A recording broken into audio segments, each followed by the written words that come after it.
इतर काही विषय त्यांनी मांडले, ती चिंतेची गोष्ट आहे.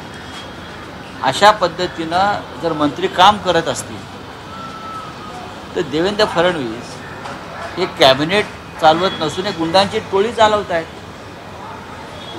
स्वतः रामदास कदम यांनी सांगितलं की विधान परिषदेचे सभापती, त्यांच्याकडे बोट आहे त्यांचं, राम शिंदे यांच्या सूचनेवरून त्यांनी त्या घायवळ नावाच्या एका संशयास्पद व्यक्तीला शस्त्र परवाना दिला.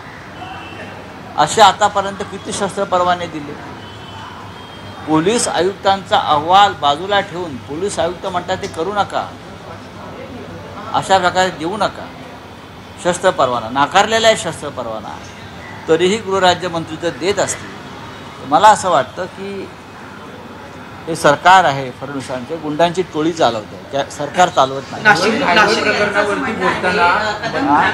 प्रकरणावरती बोलताना केंद्रीय मंत्री मुरलीधर मोहोळ यांनी बोलणं टाळलेलं आहे. कायदा सुव्यवस्थेच्या थेट पत्रकार परिषदेत घेतली का? घायवळ हे त्यांच्या पक्षाचे कार्यकर्ते आहेत का?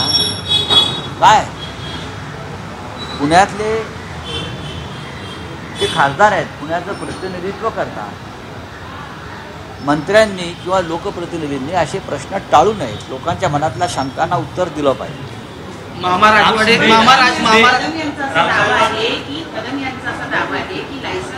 इंडिव्हिज्युअल व्यक्तीच्या नावे अप्लाय केलं जातं आणि 11 वर्षांपूर्वी त्यांच्यावर जे काही होते न्यायालयाने त्यांची सुटका केली. असं कोण म्हणतंय?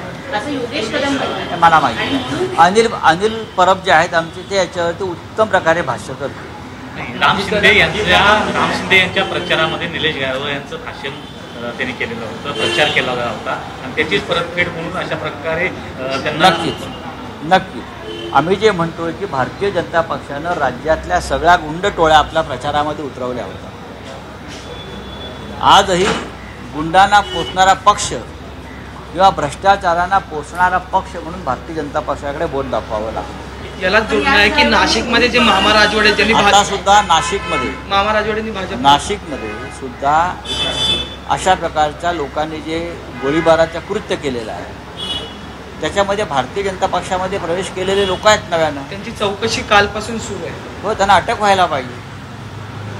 भारतीय जनता पक्षात गेल्यावरती, वॉशिंग मशीनमध्ये गेल्यावरती खून, हत्या, गोळीबार असे गुन्हे जर माफ होत असतील तर या देशातलं कायद्याचं पुस्तक जे आहे ते कामाचं नाही, ते जाळावं लागेल.